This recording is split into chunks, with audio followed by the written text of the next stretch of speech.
Seja bem-vindo à Conversa Capital. Recebemos esta semana Pedro Cida Vieira, advogado, professor e antigo Ministro da Economia. Muito obrigada por estar aqui com a Antena 1 e com o Jornal de Negócios. Como sempre acontece, começo por lhe perguntar o que é para si neste momento capital em Portugal? Bom, do ponto de vista da economia, julgo que prosseguir o caminho de transformação estrutural da nossa economia, que está em curso desde há 10, 12 anos.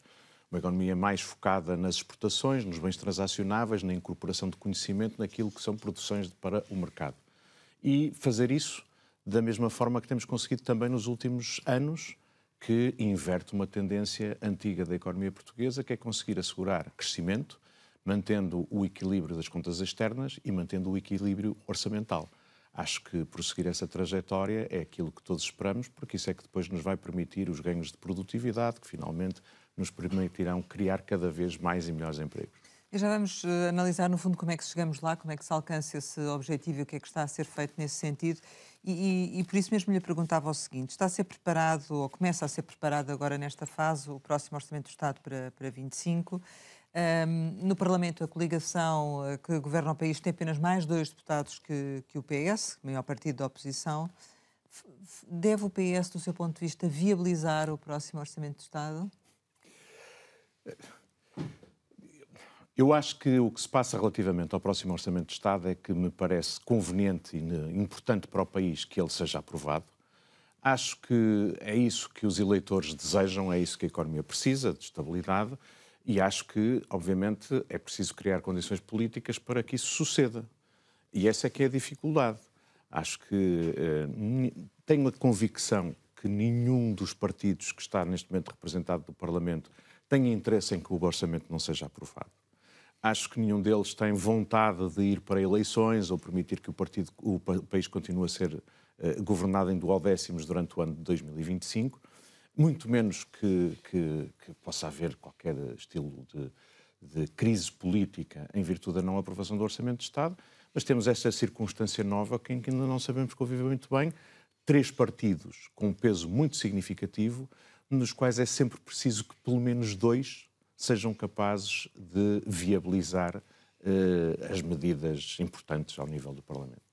E por isso temos esta situação complicada. O Governo apresentará uma proposta de orçamento e das duas uma, ou Chega vota a favor dessa proposta de orçamento e isso permite que os demais partidos se abstenham, ou Chega se abstém e só com o voto, só com a abstenção também do Partido Socialista é que isso pode suceder. Portanto, andam aqui num jogo de sombras, em que basicamente cada jogador condiciona a jogada do outro. Mas parece que no final querem todos o mesmo, é isso? A convicção que tenho é que o interesse de todos os partidos é esse, e a quem cabe fazer a primeira jogada é ao Governo, e acho que, de facto, o Governo, neste contexto, dependendo da forma como quer aprovar o orçamento, tem que perceber se apresenta uma proposta que seja aprovável, digamos assim, por um partido ou por outro, de maneira a conseguir o seu intento, que é, obviamente, continuar a governação do país. E qual é que deve ser a jogada do PS? Já disse que, do seu ponto de vista, deve viabilizar, mas de que forma? Apresentando propostas, negociando à partida, apresentando propostas de alteração, qual é que deve ser o ponto de vista? É sempre o Governo que tem a jogada inicial. Eu acho que a única coisa que... Eu não sou do Partido Socialista, portanto não tenho sequer capacidade de dar algum conselho, ou seja lá o que for. Aquilo que me parece como sabemos, e isso tem sido expresso pela direção do Partido Socialista, algumas medidas do programa eleitoral da AD com o qual o Partido Socialista não pode concordar, e, portanto, eu acho que o Partido Socialista pode, sem quebrar qualquer espécie de lealdade institucional ou de sentido de responsabilidade para com a República, dizer uma proposta de orçamento que contenha isto ou aquilo, não pode contar com a nossa viabilização, seja por via de uma abstenção, seja muito menos por via de um voto favorável. E, portanto, cabe depois, a partir daí, ao Governo jogar isso. Tem capacidade de fazer aprovar isto à direita e fazer passar algumas medidas que para o Governo são importantes, ou, pelo contrário, não tem essas condições e prefere apresentar uma proposta de orçamento que, digamos assim, assegura a governação do país, sendo neutra, ou melhor dizendo, não apresenta nenhuma proposta que outro partido tenha que votar contra. Eu fiz parte de um governo, eu só fiz parte de governos que não tinham maioria no Parlamento. E nós sabemos muito bem que para obter a viabilização do orçamento tínhamos que, à partida, saber que as propostas de orçamento não contavam com nenhuma proposta que merecesse a oposição dos partidos que precisavam de o viabilizar. Acho que é isto também que se passa aqui. E quem fez esse diálogo muitas vezes foi Pedro Nuno Santos, que agora é líder do PS, na altura, sim, quando esteve no governo. Isso é um bom pronúncio para o que ele possa agora também fazer em termos de negociação, partindo do princípio que o governo dá o primeiro passo, não é? Não sei, eu acho que não consigo. Eu acho que ele tem, obviamente, as condições para fazer, mas tudo parte deste jogo de que estou a falar, em que o Partido Socialista quer manter a ideia, eu acho que o país precisa, de que é uma alternativa e uma oposição dentro do campo democrático àquilo que é a governação da AD. Mas arrisca-se a ficar na oposição durante esta legislatura e a próxima, se não chumbar este orçamento, ou não?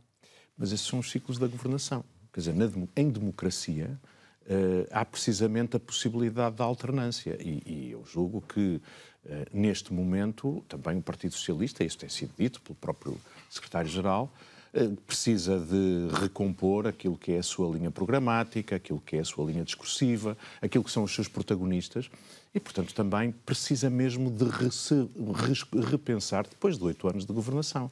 Portanto, eu acho que a minha convicção é que este é um ciclo longo. Eu tenho falado publicamente e tenho dito que este governo tem condições para perdurar, assim se foque na governação, assim se foque naquilo que são as competências próprias do Governo da República à luz da nossa Constituição e não queira, digamos assim, transformar permanentemente o Parlamento num campo de batalha à volta de medidas que são divisivas. É a minha ideia. Fala das medidas, por exemplo, a questão do IRS jovem, o PS tem só posto esta questão, mas o Governo já disse que vai apresentar a medida num diploma à parte. Isto pode facilitar aqui o diálogo?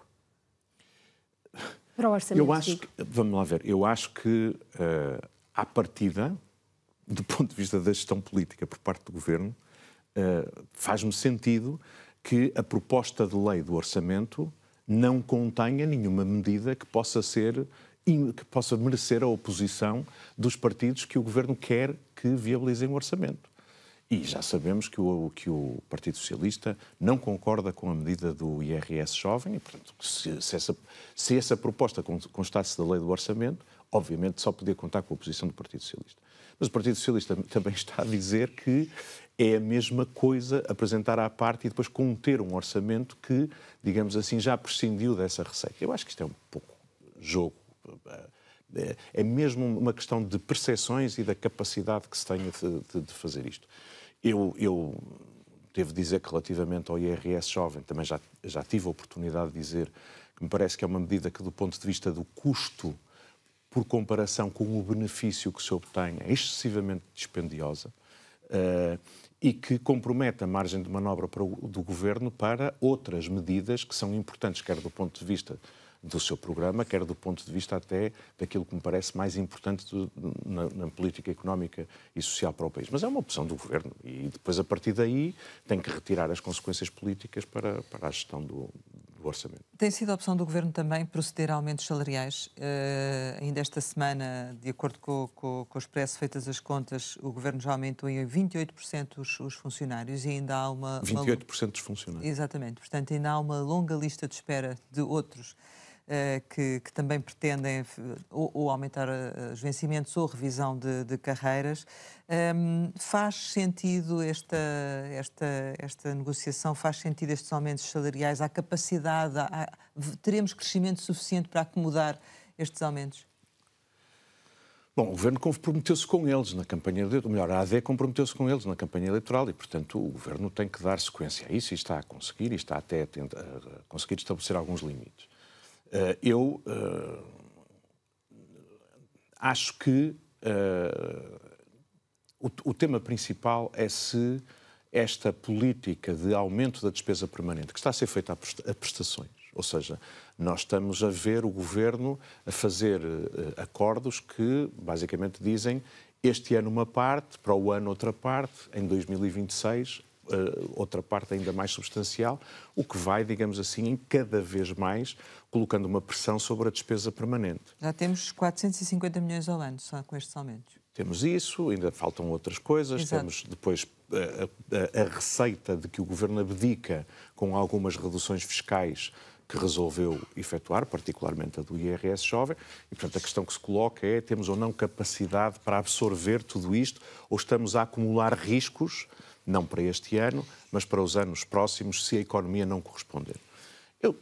Eu devo dizer que acho que a economia está a comportar-se muito bem desde há vários anos e vai continuar a crescer. É a minha convicção. Isto não tem a ver com eu ser economista e estar a usar modelos para projeção, é apenas observar a realidade. Tenho dito que o contexto da alteração da economia global, com uma espécie de revisão dos princípios da globalização, com uma espécie de reaproximação da produção de bens físicos aos locais de consumo, como, por exemplo, a Europa, com uma guerra na frente oriental da Europa, tem vindo a beneficiar países como Espanha, como Portugal, como na proximidade dos Estados Unidos, o México, em prejuízo daquilo que, nas últimas décadas, foram os principais origens de exportações e destinos de investimento direto estrangeiro, como a Ásia ou como os países da Europa de Leste. Isto agora está a mudar e cria uma oportunidade muito grande para Portugal e para países como a Espanha, a que se somam coisas como o facto de, na nova mistura de energia, a Península Ibérica ter a grande vantagem de ter eletricidade, que vai ser a energia do futuro, de origem renovável, muito barata. E, por isso, isto cria condições para a economia portuguesa crescer e crescer bem. E nós preparámo-nos para aproveitar essas condições. Nós investimos imenso na educação da nossa população, nós tínhamos um déficit de qualificações brutal no início deste século. Recebemos depois a concorrência dos países de leste e da China com as mudanças na política comercial da União Europeia no início do século e, portanto, sofremos grandes crises, mas recompusemos a nossa base económica com novas atividades, como o setor do automóvel, da metalomecânica, do turismo, etc., mesmo do agroalimentar, a crescer e outras mais orientadas para o mercado interno a perder peso. Portanto, eu acho que nós fizemos o nosso trabalho de casa e agora estamos a receber os frutos disso. Entre 2021 e 2023, sim, Portugal cresceu muito significativamente, em termos da economia como um todo, os salários cresceram e, coisa muito engraçada que soubemos agora no relatório, no Employment Outlook da OCDE, que saiu ainda esta semana, Portugal foi praticamente o único país da OCDE que conseguiu fazer crescer ao mesmo tempo os salários reais e as margens das empresas. Portanto, nós temos uma economia que está a crescer de uma maneira saudável, com empresas... Mas em percentagens diferentes, não é? Ou seja, os salários menos do que as empresas. É dos poucos países, é o único país da OCDE que ao mesmo tempo consegue fazer crescer os salários reais. Fomos o segundo país da Europa e o nono país da OCDE, e ao mesmo tempo conseguir fazer crescer as margens das empresas. Que crescem mais do que os salários. E com é isso que eu estou a dizer. Preços, há claramente, e isso também me diz que há claramente capacidade para continuar a crescer os salários. Isso é um movimento inevitável. Nós vamos continuar a assistir a uma convergência dos salários com a União Europeia, que é o espaço em que nos inserimos, e as empresas, e os preços também vão continuar a aumentar. Ou seja, há margem para a economia crescer e, portanto, a minha convicção é que o orçamento vai ter capacidade de acomodar muitas destas medidas. A questão seguinte é de saber se as escolhas que estão a ser feitas quanto à forma como o orçamento vai acomodar todas estas medidas são as escolhas mais corretas do ponto de vista dos objetivos do país. O que nos leva para coisas como política fiscal. Uhum. A margem que conquistamos deve ser aplicada de uma maneira ou de outra. Mas em relação aos aumentos dos salários, não tem dúvidas que efetivamente fazem sentido, nomeadamente estes da administração pública central, e que devem continuar? Quer dizer, eu acho que basicamente todos os partidos, na campanha eleitoral, apoiaram essas ideias, não é? E nós sabemos que há outras solicitações que, inevitavelmente, o país vai ter que enfrentar. Designadamente, um crescimento muito significativo da despesa com a defesa. E ainda ontem o Primeiro-Ministro falou exatamente sobre isso na Cimeira da NATO. Vamos ter que fazer crescer a despesa com a defesa. Portanto, acomodar todas estas coisas é importante e, por isso, a coisa mais significativa também é ter a noção de que, ao longo deste percurso na legislatura, algumas coisas podem ter que ser revistas. Eu acho que o Governo deve ser muito transparente com isso. Mas estas ideias de que eu vou aumentar funcionam muito bem desde que a economia responda.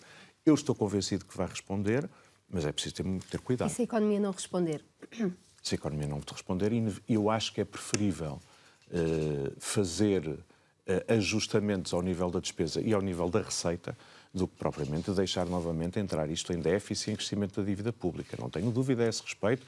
Isso é um dos grandes ganhos dos últimos anos e não deve ser posto em causa. E como vai ser muito difícil, em termos de compromissos internacionais, não aumentar a despesa com a defesa e vai ser muito difícil voltar atrás nos compromissos com os funcionários públicos, eu acho que é a parte fiscal, que em todo o mundo ocidental está a aumentar, que vai ser mais importante.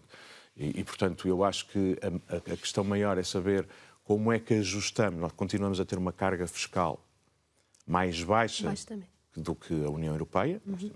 E, portanto, para mim é mais uma questão de saber como redistribuir e como aplicar a margem fiscal do que propriamente estar a prometer umas reduções de impostos que eu julgo que vai ser muito difícil manter a longo prazo. Ficou preocupado com os resultados do déficit do primeiro trimestre? Não.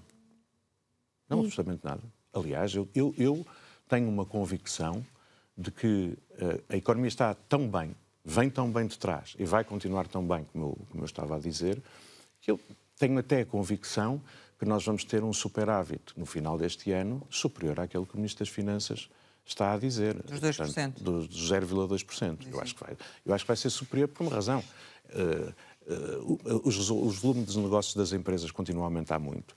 As margens das empresas continuam a estar fortes. E, portanto, a receita do IRC está muito forte. Os salários estão a subir. As contribuições o que significa que IRS e contribuições para a Segurança Social vão subir, apesar da redução das taxas.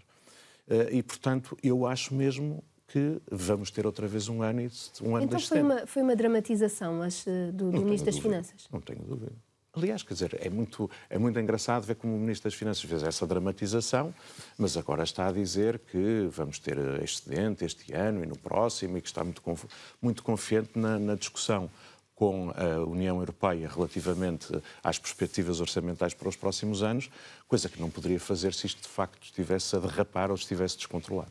Relativamente à política fiscal, uma das medidas emblemáticas é a descida do IRC, que já há muito tempo as empresas vinham a reclamar. É uma medida com impacto orçamental que vai custar cerca de 500 milhões de euros já em 2025. Do seu ponto de vista, precisamente indo ao encontro das suas palavras, de ajustamento da política fiscal em função daquilo que é o próximo orçamento e o crescimento da economia, faz sentido esta redução? Eu volto a dizer, acho que há margem para se reduzir o IRC. Isso é uma discussão, aliás, que já vem de trás. Estamos a falar de 21% para 15% até 2027. Sim. O que digo é o seguinte. O IRC aumentou muito significativamente nos últimos anos. Eu julgo que entre 2021 e 2023 a receita do IRC aumentou de 4 ponto qualquer coisa mil milhões de euros para 8,7 mil milhões de euros. São mais 4 mil milhões de euros em apenas 2 anos. Isto porquê? Porque, de facto, as margens das empresas sobre as quais incide o IRC estão a aumentar muito, as empresas estão muito capitalizadas, reduziram muito o seu endividamento e, portanto, a receita do IRC aumentou muito significativamente acima das expectativas do próprio governo anterior. A economia está muito forte, de facto. Portanto, abdicar dela agora? E eu acho que é possível reduzir a receita do IRC e isso foi uma discussão que ainda o ano passado tivemos. Quer na proposta que a CIP apresentou, de redução a propósito do orçamento para 2024, quer em discussões que até ouvimos eco cá fora, no seio do governo, sobre o que é que se deveria fazer no IRC. Se devia fazer o tal corte transversal de que falava o Ministro da Economia Costa Silva, se devia concentrar as reduções de IRC no apoio a alguns objetivos extrafiscais, digamos assim, de política económica, como o aumento da inovação ou o crescimento do emprego qualificado. E foi essa a opção do governo anterior. Eu acho que há margem para reduzir a receita do IRC. Pessoalmente, e já disse isto ao Sr. Ministro da Economia, não acho que... Não são os 2% que se fazem já para 2025, que para mim são importantes. Acho que a receita do IRC está concentrada num conjunto relativamente reduzido de empresas e algumas dessas empresas, alguns dos maiores contribuintes de IRC, estão focados para o mercado interno. São empresas no retalho alimentar, nos serviços financeiros, etc., que são importantes, não tenho dúvidas, e que investem muito significativamente, mas não são elas que nos vão ajudar a transformar o perfil da economia portuguesa e a migrarmos, digamos assim, ainda mais rapidamente para atividades de maior valor acrescentado, etc., etc. Portanto, eu talvez, mas não me cabe a mim fazer essa escolha, a minha opção seria usar toda essa margem, esses 500 milhões este ano, depois mais outros 500 ou até provavelmente mais, porque a economia vai continuar a crescer, não propriamente em fazer um corte que vai sobretudo beneficiar os grandes contribuintes em matéria de IRC, mas concentraria isso, por exemplo, ou duas opções, uma que era a minha preferida no passado, que era não tributar os lucros que fossem retidos pelas empresas, ou seja, as empresas que não distribuíssem lucros não eram tributados por esse lucro. Nós já temos esse mecanismo, o incentivo à capitalização das empresas. Acho que podíamos aumentar muito isso e as empresas, com os excedentes que geravam, investiriam no que queriam. Ou então fazer uma outra coisa que neste momento me parece muito crítica e que os outros países ocidentais estão também a fazer. Nós temos neste momento uma preocupação muito grande de investir nas tecnologias emergentes. Os Estados já perceberam que apenas os excedentes de exploração das empresas não vão ser capazes de fazer o esforço de investimento nas tecnologias verdes, nos veículos elétricos, na indústria de defesa, nas tecnologias digitais, na descarbonização, apenas com os seus recursos próprios. E, portanto, estamos a ver na Europa uma revisão do regime de auxílios de Estado para permitir aos Estados mais ricos apoiarem as suas empresas ou as empresas estrangeiras a fixarem novas atividades. Ou então nos Estados Unidos, o famoso Inflation Reduction Act e o CHIPS Act, que dá créditos fiscais às empresas que investam nisso. Portanto, eu julgo que, se eu estivesse no governo, a minha proposta era mesmo usar esta margem de manobra para dizer vamos fazer aquilo que os americanos estão a fazer, vamos fazer aquilo que os alemães, os franceses, os espanhóis estão a fazer, que é apoiar os investimentos das empresas nestas novas tecnologias e nesta adaptação a este novo paradigma. Mas com isso fiquei sem perceber se seria uma alternativa à descida do IRC. Seria uma alternativa à descida do IRC. Ou seja, portanto, não descia o IRC. Eu acho que fazer uma descida da taxa, digamos assim, marginal, da taxa do IRC ao longo do tempo, vai concentrar a maior parte digamos assim, da poupança fiscal das empresas em algumas empresas. Pelo contrário, mesmo estas empresas, algumas destas empresas, são empresas industriais. Se eu permitisse fazer uma coisa do género, se tu fizeres investimentos para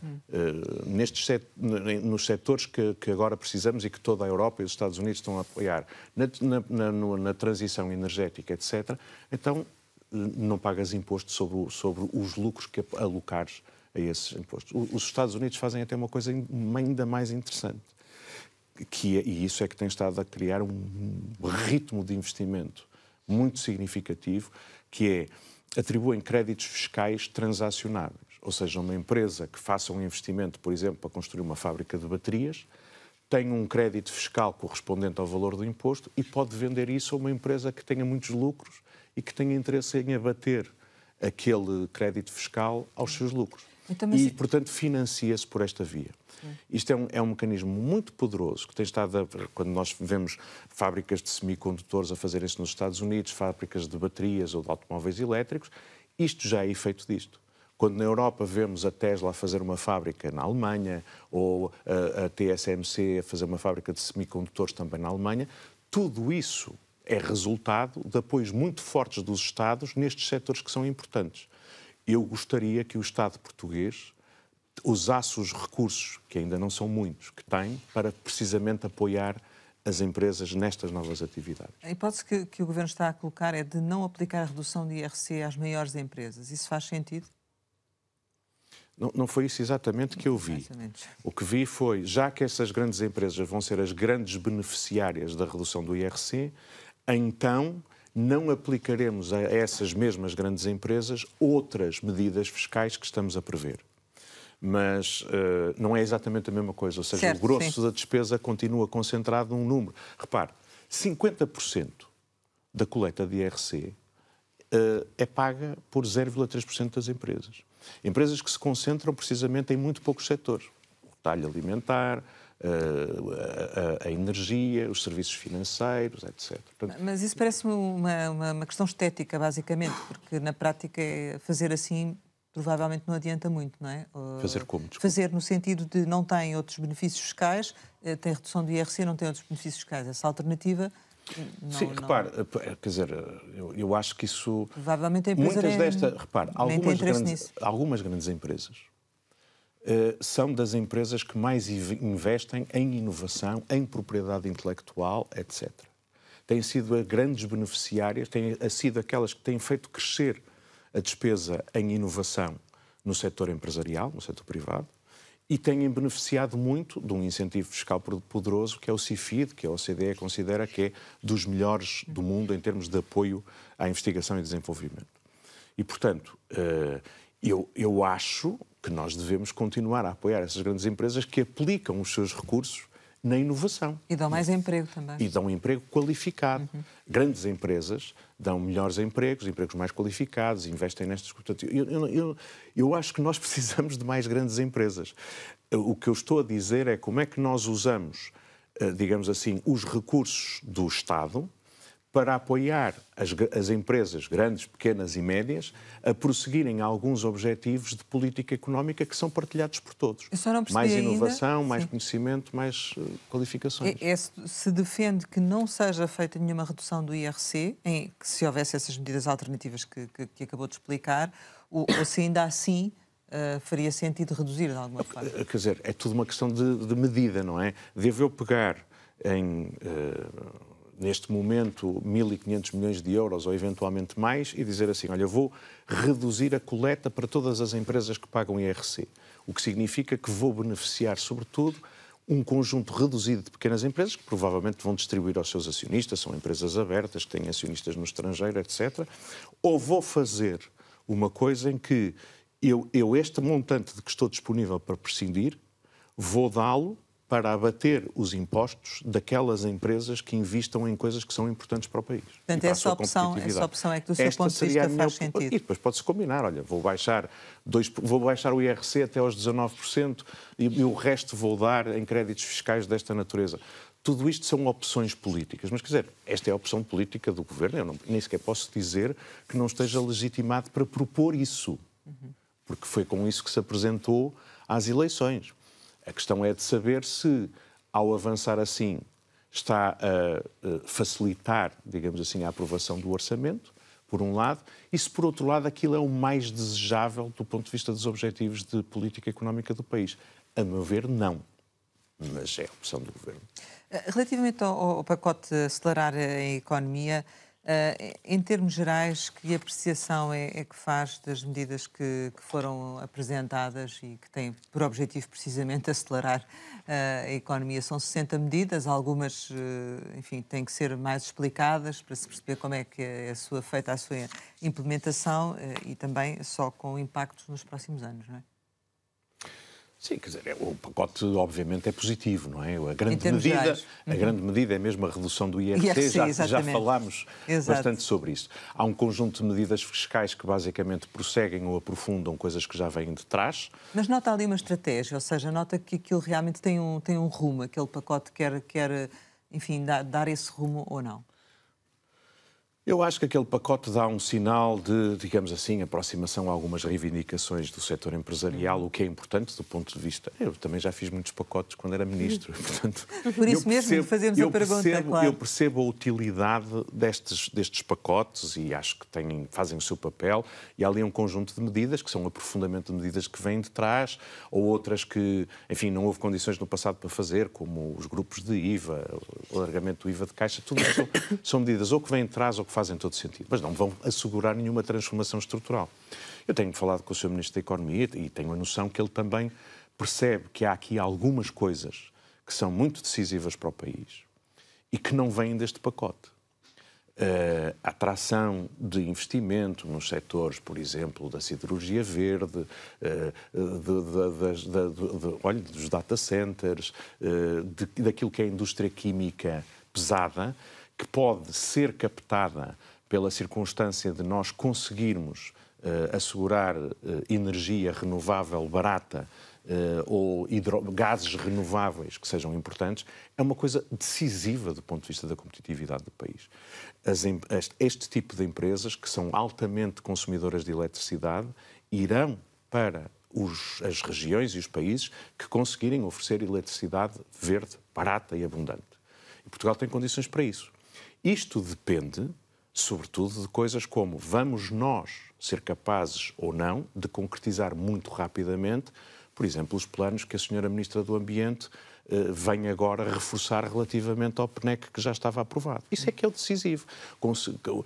Conseguiremos aprovar o Simplex ambiental, que tem 1 ano e pouco, para facilitar e tornar mais ágeis os licenciamentos de novas capacidades de produção de energia elétrica. Conseguiremos nós ou não explorar os recursos minerais importantes que temos em quantidade e que facilitarão a transição energética e o reposicionamento do perfil do país. Estas coisas são coisas muito importantes. O Ministro da Economia está obviamente ciente disso e que não estão neste pacote, nem têm que estar, não é? Mas vê a ambição do Governo nesse sentido para avançar? Perdão? Vê a ambição do Governo para avançar nesse sentido ou não? Ambição ou passos concretos? Sim, eu vejo ambição. Aliás, desse ponto de vista, eu acho isto muito positivo, as pessoas não gostam de ouvir isto, mas eu acho que este Governo tem uma grande continuidade do ponto de vista de política económica relativamente a opções que vinham de trás. A opção pela transição energética como fator de competitividade da nossa economia, a opção por simplificação de licenciamentos, que é uma coisa que também está comprometido no PRR, o país comprometeu-se com essa reforma no PRR, tudo isso, todas estas, a continuidade da aposta na qualificação dos recursos humanos, no nosso sistema científico e tecnológico, estas coisas são muito importantes do ponto de vista de futuro, é por isso. Aliás, que eu dizia, nós devemos usar os recursos financeiros que agora temos para apoiar ainda mais este tipo de movimentos que estão a surgir. Eu acho que o Governo tem essa noção. Agora, é muito difícil, porque existe uma oposição, digamos assim, e uma espécie de inércia administrativa que é preciso o Governo estar muito em cima para conseguir impedir o licenciamento de novos projetos energéticos, de novos projetos industriais, etc. Esse é um dos principais problemas, não é? Tem que andar depressa porque existe imenso interesse do ponto de vista dos investidores internacionais por instalarem capacidade produtiva em Portugal. E a nossa administração pública tem que responder, e para isso é mesmo muito necessário que o Governo não só faça as alterações legislativas, que já foram em grande medida feitas, mas que, digamos assim, esteja muito a dirigir a administração pública para que as decisões sejam tomadas em tempo útil. Dizia eu que esse é um dos principais bloqueios ao investimento estrangeiro, a questão dos licenciamentos e o tempo que demora, porque muitas vezes parece que não há também a devida ligação entre a administração central e a administração local, que parece que não estão a rumar no mesmo sentido, digamos assim, ou não? Não é essa a minha experiência. Não. Não é essa a minha experiência a vários títulos. Nós temos visto nos últimos anos um crescimento muito significativo do investimento estrangeiro e do investimento industrial, designadamente. E é muito engraçado, se você ler os jornais espanhóis, particularmente da Galiza, eles estão sistematicamente a queixar que muitos investimentos estão a ir para Portugal, designadamente para o Norte e para o Minho, e não para a Galiza. E uma das coisas que os jornais espanhóis imputam e os comentadores espanhóis imputam é que em Portugal os licenciamentos são muito mais rápidos do que em Espanha. É verdade que muitas destas coisas dependem de um grande dinamismo das autarquias locais. Muitas autarquias no norte do país investiram há muitos anos em parques industriais de excelente qualidade. Os autarcas estão muito empenhados em assegurar que há solo industrial disponível rapidamente e que há condições de licenciamento, empenham-se pessoalmente para que haja licenciamentos rápidos. Repare, uma empresa que decide fazer um investimento industrial porque tem, de repente, uma nova oportunidade de mercado, tem uma encomenda para fornecer componentes automóveis e que tem que começar a fornecer passado 18 meses, quando decide fazer um investimento tem que dizer assim, tenho eu a capacidade de em 18 meses ter uma fábrica a funcionar? Para isso eu preciso de saber onde é que eu vou instalar. Tenho terreno? Tenho. Tenho licenças rapidamente? Tenho. É isto que decide. Isto decide muito mais do que a taxa de imposto, ou seja lá o que for.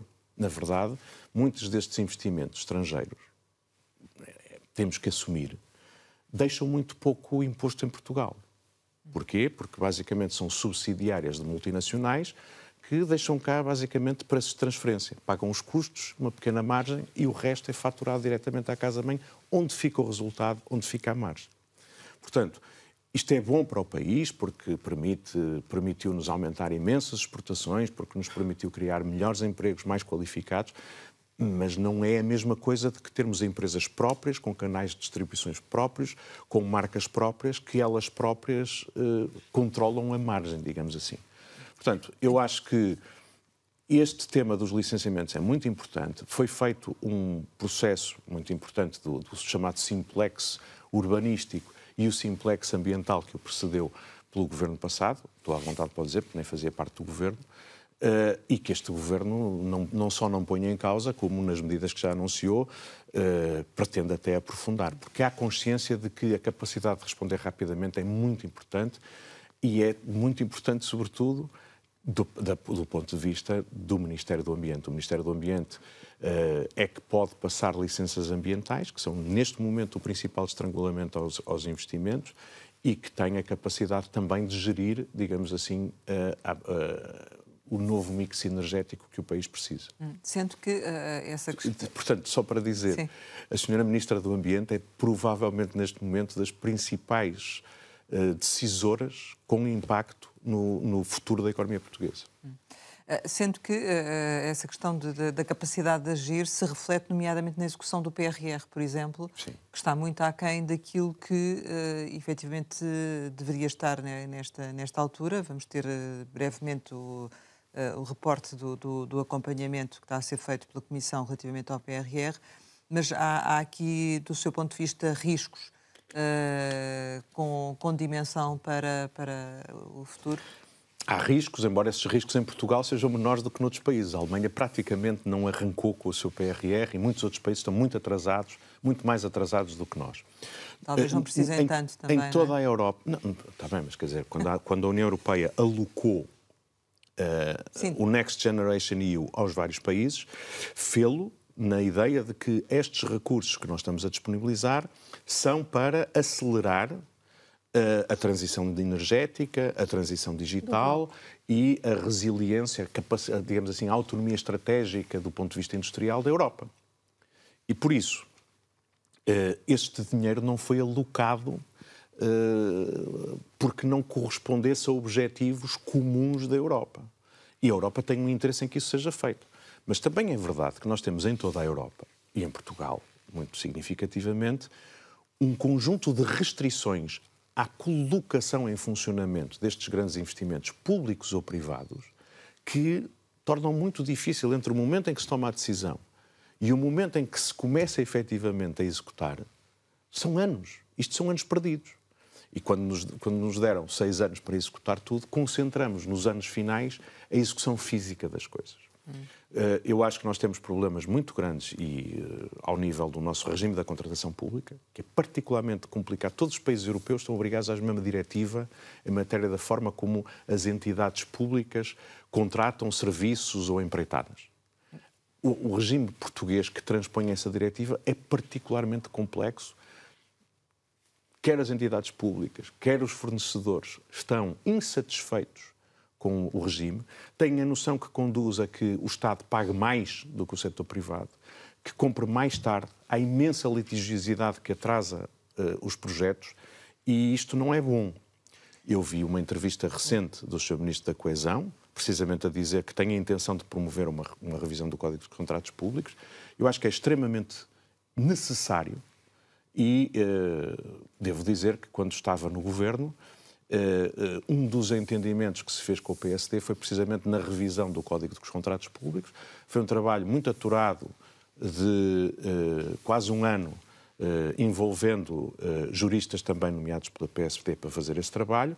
Houve uma proposta de alteração do Código dos Contratos Públicos que foi aprovada na generalidade pelo PS e pelo PSD numa das anteriores legislaturas, depois o diploma acabou vetado pelo Sr. Presidente da República, porque há sempre um clamor a dizer que aquilo é para facilitar a informalidade, a corrupção, etc. Mas, na verdade, como diz o Sr. Ministro da Coesão, este código é um código que não serve os interesses, não aumenta a transparência, porque todos nos continuamos a queixar da falta de transparência na contratação pública, mas nos cria muitos problemas. Mas há agora no imediato. Sim. Eu acho que portanto, só para dizer, isto é um tema que tem que ser tratado. Eu acho que o PRR está finalmente com projetos que estão numa fase de maturação para começar a executar, o que é, aliás, uma das coisas que eu acho que também vai puxar pela economia portuguesa, porque agora vamos ter investimento público a sério no terreno nos próximos 2 anos. E vamos começar a ver materializar e vamos começar a ver os seus ministros a irem inaugurar muitas obras e visitar muitas obras que estão finalmente em curso, mas que demoraram muito tempo a preparar. Mas a facilitar, por exemplo, os processos, como parece que é a intenção de avançar com as candidaturas sem uma avaliação prévia para, no fundo, avançar com a execução e avançar com os projetos, isto faz sentido? Ou seja, deve haver aqui algum nível de facilitação ou não? É, sobretudo, uma ideia de confiar nos agentes que têm que operacionalizar as decisões. Quer dizer, se nós temos uma administração pública que está a ter imensa dificuldade em acompanhar o ritmo de resposta de candidaturas a projetos, de verificar se os projetos satisfazem os requisitos que existem. E, portanto, nós estamos o engarrafamento, digamos assim, no processo de decisão está num conjunto de candidaturas que são necessárias para executar isto e uma administração pública que não consegue responder. Por exemplo, no caso da habitação, aquilo que agora foi decidido foi as autarquias locais que apresentaram as suas candidaturas dizem eu vou fazer as obras porque isto está de acordo com os requisitos e se isso depois vier a verificar-se que não é assim, devolvem o dinheiro. É um risco que corresponde a confiar nas autarquias locais para fazer isso. Mas que deve ser tomado, do seu ponto de vista?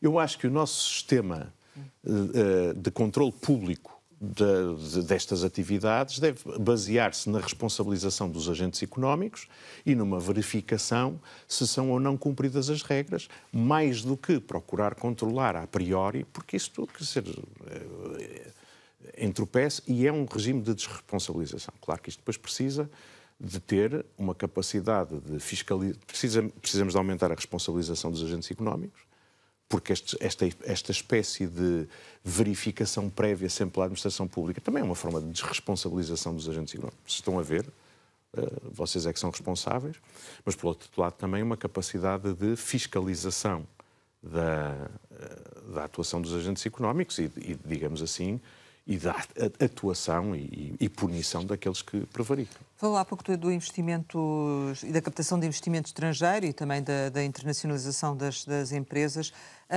Esta situação que tivemos agora conhecimento do AICEP relativamente à chamada Operação Maestro, que investiga o empresário Manuel Serrão e o alegado uso fraudulento de fundos europeus, pode ser um bloqueio à atividade do AICEP? Como é que olha para este caso, precisamente a propósito disto que dizíamos, da necessidade às vezes de facilitar, mas, enfim, depois não facilitando pode isto acontecer ou nada tem nada a ver? Não é isso. Eu não conheço o caso em detalhe, mas, tanto quanto percebo, não é disso que se trata. Estes factos reportam ainda a data em que era Ministro da Economia? Ou coincidem com a data que era Ministro da Economia?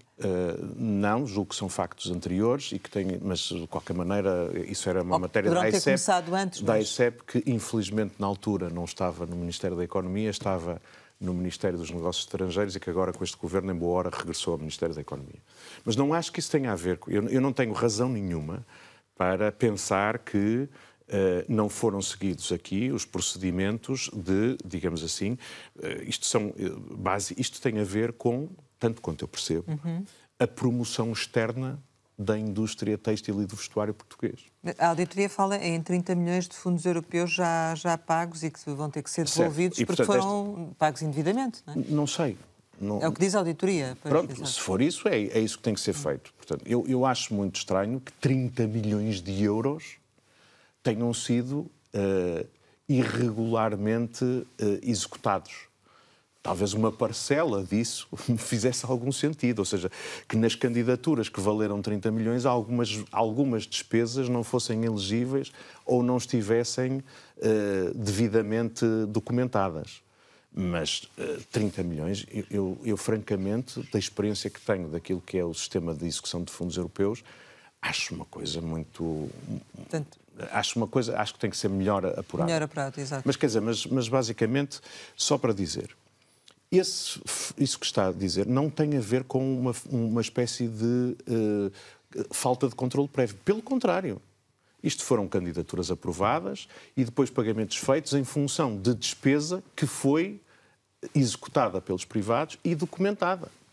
Pode ter sido, depois, alguns dos documentos que estão apresentados não corresponderem exatamente à realização. Portanto, não tem nada a ver com aquilo que estivemos a discutir há bocado e que tem a propósito da execução do PRR. Só que estes casos, enfim, deixam ficar essa suspeita, não é? Mas eu acho importante que, primeiro, nós tenhamos esta atuação pedagógica de explicar o que é que são cada uma das coisas e, por outro lado, dizer também que estes mecanismos de auditoria existem precisamente para assegurar que, se houver não cumprimento de regras, e até podem nem corresponder a práticas criminosas, que há a possibilidade de recuperar.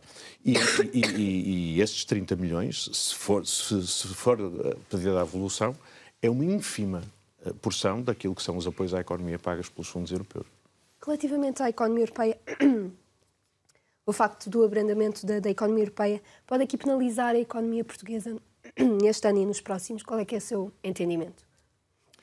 O meu entendimento, que já expressei, é que, apesar da economia europeia estar a passar por desafios muito grandes, Portugal está a ser já e vai continuar a ser um dos beneficiários desta recomposição da economia global.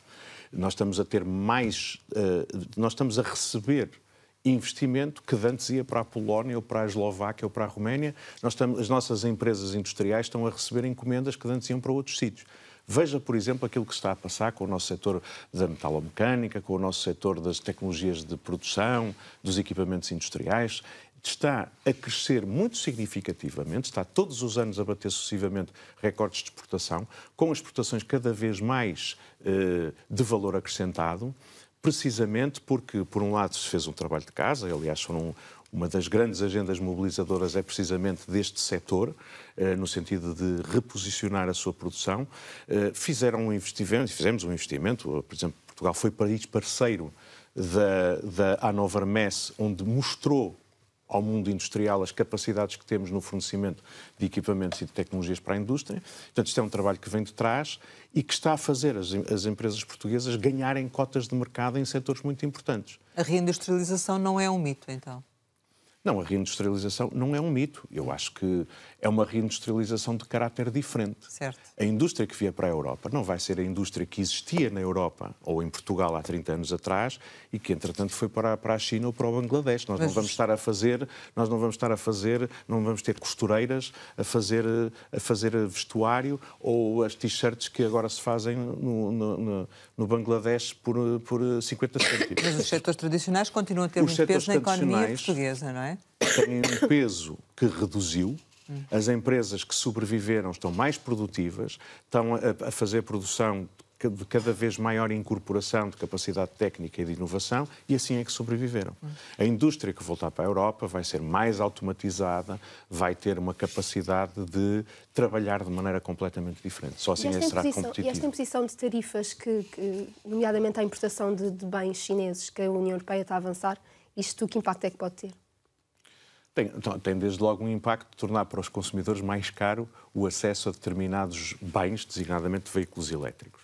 Mas, um minuto, digo o seguinte.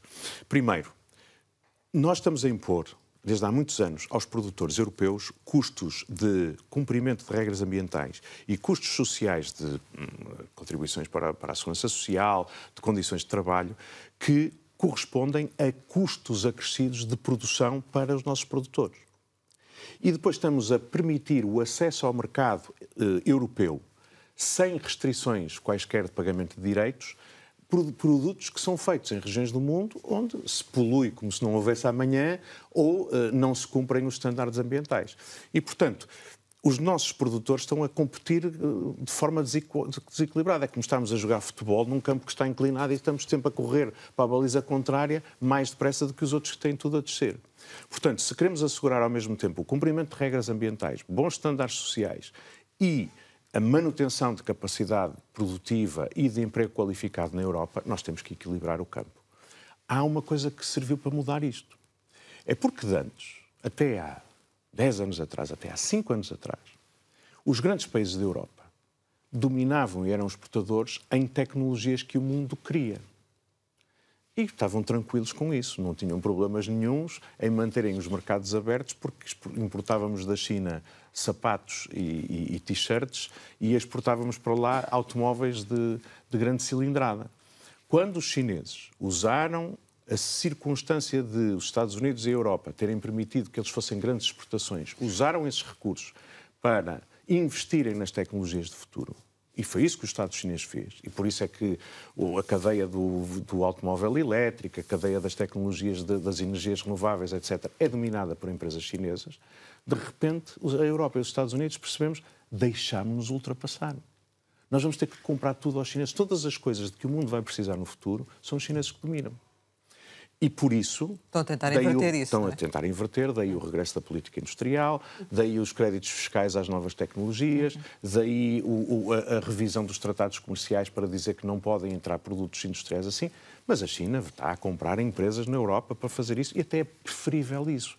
É preferível que os chineses venham fazer fábricas de painéis solares ou de baterias elétricas para a Europa, designadamente para Portugal, onde se também está a fazer uma fábrica de baterias elétricas, do que nós... E, portanto, a tecnologia é deles, mas pelo menos é feita cá, e nós vamos adquirindo alguma tecnologia, do que está propriamente a comprar tudo lá fora. Portanto, eu acho que isto é um movimento natural, porque, agora vou ser um bocadinho controverso, o liberalismo é muito bom quando nós temos o domínio do mercado.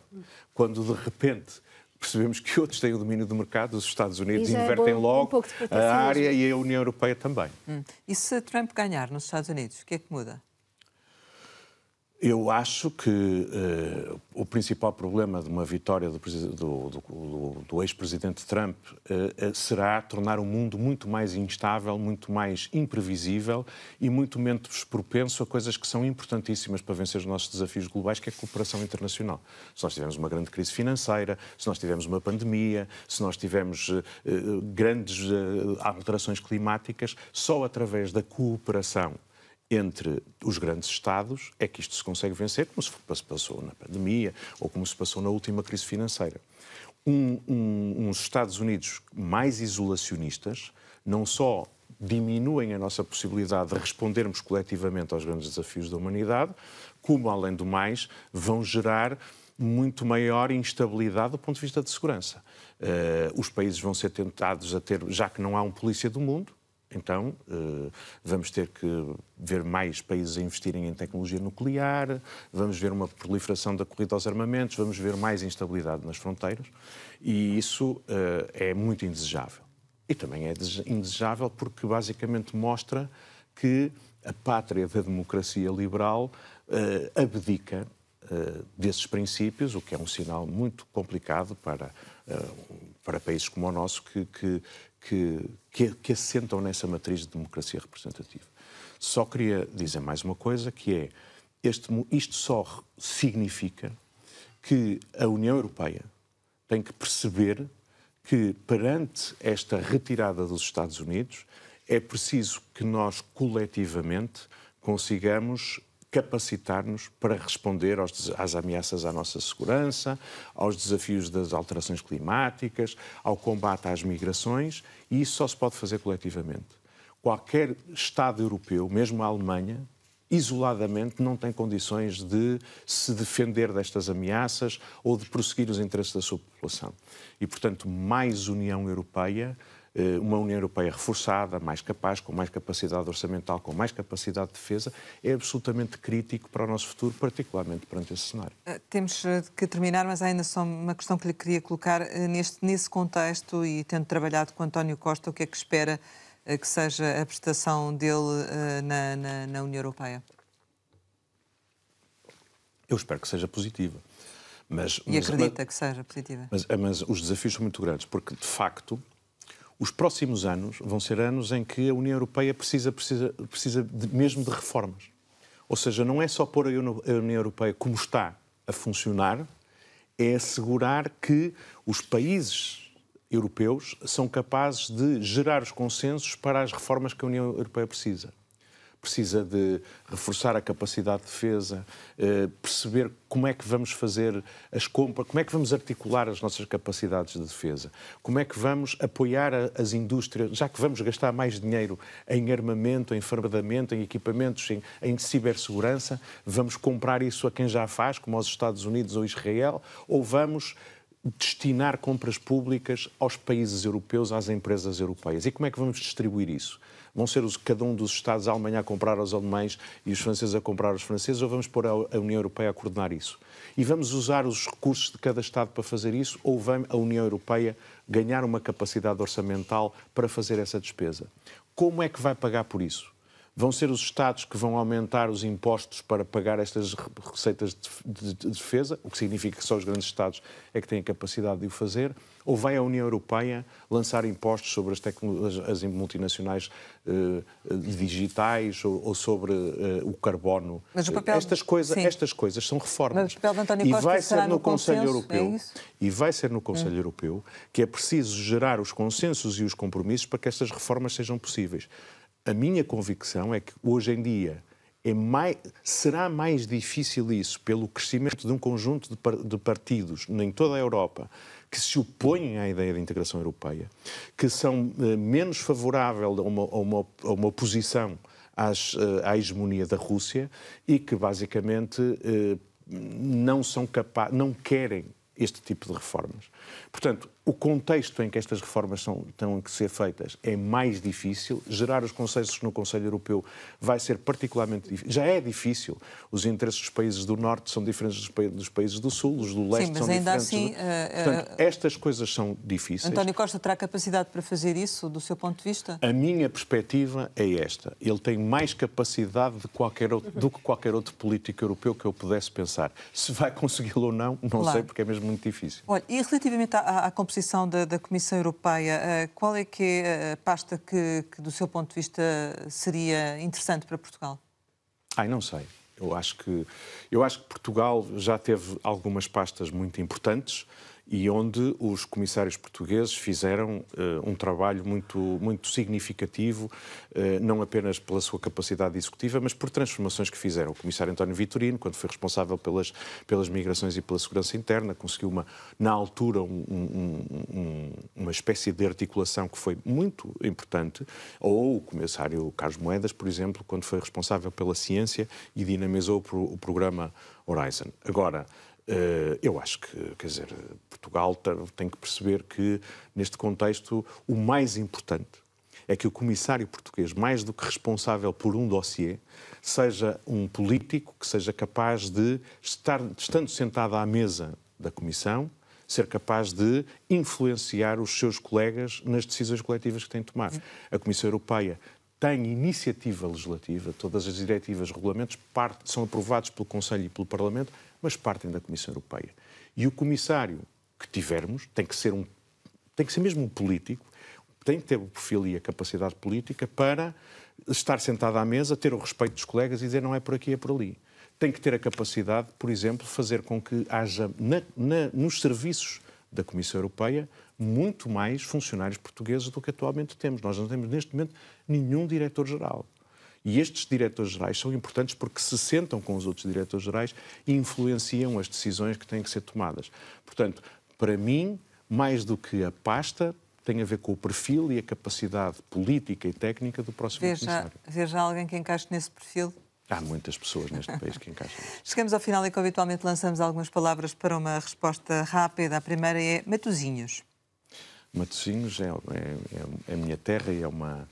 Apesar de eu ser nascido em Lisboa, é a minha terra e é um sítio espantoso para viver, para lazer e para comer. Faculdade de Direito.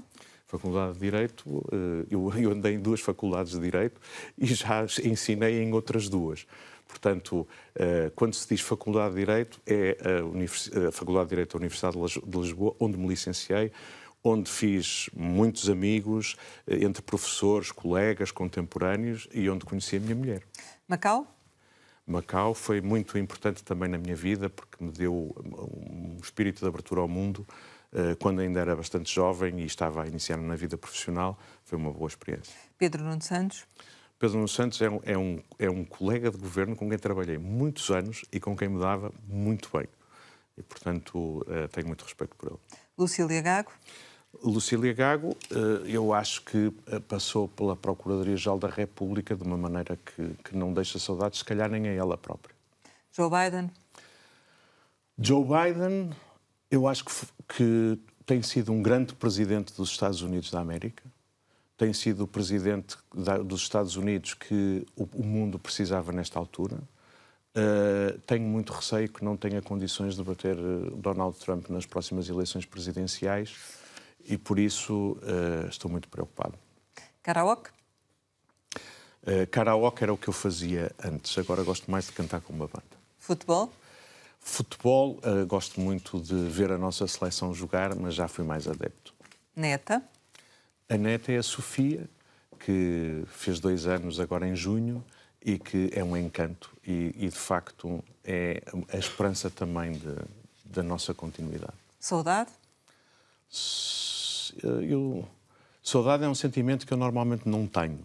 Eu tenho muito boas recordações de quase todas as fases da vida por que passei e das pessoas com quem trabalhei, mas não sou pessoa de viver no passado ou de ter saudades. Ambição? A minha ambição é continuar a ser feliz, ter saúde, estar com os amigos e com a família. Portugal?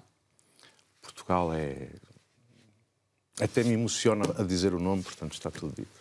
Pedro Cisa Vieira, muito obrigada por ter estado aqui Obrigado. com a Antena 1 e com o Jornal de Negócios. Pode rever este Conversa Capital com o antigo Ministro da Economia em www.rtp.pt. Regressamos para a semana, sempre neste dia, esta hora, e claro, contamos consigo.